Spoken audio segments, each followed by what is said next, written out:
On that doomed voyage, the cold waters of the Mediterranean rose over Agrippina's shoulders. She watched her handmaiden be beaten to death by oars in the dark, a mournful cry of an innocent substitute. As the most powerful woman of the Roman Empire, she faced death for the very first time, and the one who ordered her murder was her own son, once a name synonymous with unyielding ambition. Agrippina now trembled violently amid the raging waves. Tonight, beside the gentle glow of flickering firelight, let us walk through the untold story of her life. This is not merely the tale of a tyrant's birth, but a tragedy of how maternal love decayed into lust for power and devoured everything in its path. We shall witness how this mother and son danced together within gilded palaces, only to break apart beneath a blood-red dusk. On that fateful night in 54 AD, a heavy silence hung over the streets of Rome. The aging Emperor Claudius sat at his feast, savoring his favorite mushrooms for the last time. Agrippina sat beside him, her expression calm and unreadable, hiding a deadly scheme that would shake the empire to its core. When the poisonous fungi failed to act quickly, she coldly summoned a physician, who thrust a poison-coated feather down the emperor's throat. This was no impulsive crime, but a trap Agrippina had woven. For an entire decade. To reach this moment, she married her own uncle and cast aside Britannicus, the rightful imperial heir. When 16-year-old Nero stepped out into the courtyard to accept the cheers of the Praetorian Guard, Agrippina lingered silently in his shadow. She smiled, gazing upon the masterpiece she had crafted, convinced she now ruled the entire world. Young Nero possessed reddish hair and soft, fragile features, his eyes filled with utter dependence on his mother. He chose the best of mothers as the secret signal that night, a sincere expression of gratitude, and the beginning of his endless nightmare. Agrippina was no ordinary mother. Suffering forged her unbreakable spirit. Her father, the renowned Germanicus, was poisoned. Her mother starved to death in captivity. She endured exile on desolate islands and counted the days until her return amid crushing loneliness. To survive, she practiced Mithridatic tolerance, consuming tiny doses of poison daily to build immunity. That was why, when Nero first tried to kill her with poisoned wine, she drank it calmly, slept it off, and appeared in public the next day as elegant as ever. Her unshakable strength suffocated Nero. Even as emperor, he felt nothing more than his mother's puppet. When he sought comfort with his beloved servant Agrippina burst into his chambers and shamed him like a misbehaving child. Nero offered her luxurious robes to reconcile, yet she replied coldly, "Everything you own was given by me. Do you dare give me what is already mine?" Her suffocating control wrapped around Nero's sanity like an invisible noose, tightening day by day.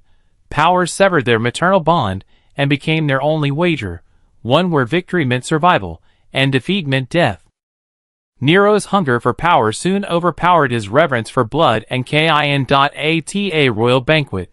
14-year-old Britannicus, the rightful heir, convulsed and collapsed after one sip of wine.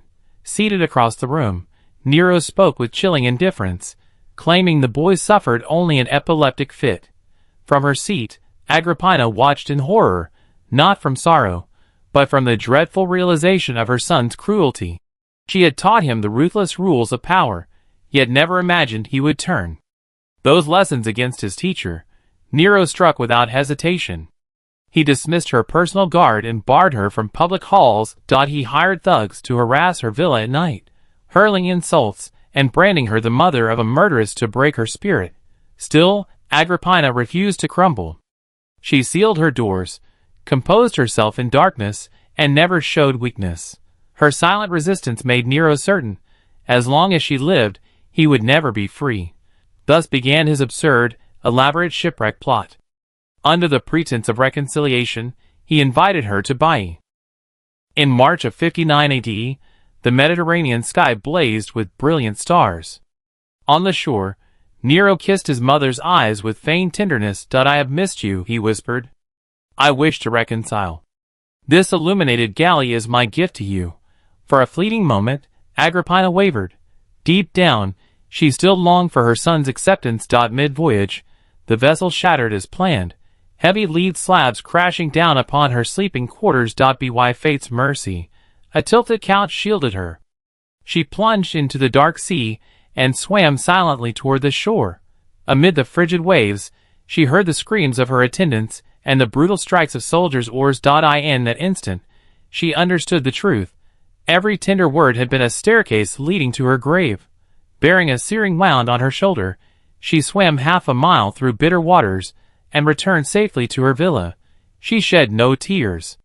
Instead, she wrote Nero a brief letter, pretending the disaster was nothing more than a tragic accident. That night, mother and son stood separated by the sea, both knowing their final mask of civility had been torn to shreds. Unable to wait for another scheme, a desperate Nero sent professional assassins and marines to end her life. They smashed through Agrippina's gates, driving her slaves into flight. Only one loyal maid remained by her side. When even that last companion abandoned her, Agrippina whispered a single question: "Will you leave me too?" 3 killers burst into her bedchamber, their centurion drawing a sharp Roman short sword. Agrippina did not flee. Seated upon her bed, she tore open her robes and bared her womb. Staring unflinchingly at the blade, she spoke in a hoarse, resolute voice. "Strike here."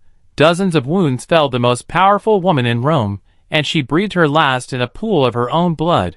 That same night, Nero visited her corpse and coldly remarked, "I never knew my mother was so beautiful." He ordered her immediate cremation, denying her a proper funeral, a memorial stone, and a place in the family mausoleum. He believed he had one. He thought killing his creator would grant him the freedom he had craved for years. Nero survived, yet he never found the peace he had desired.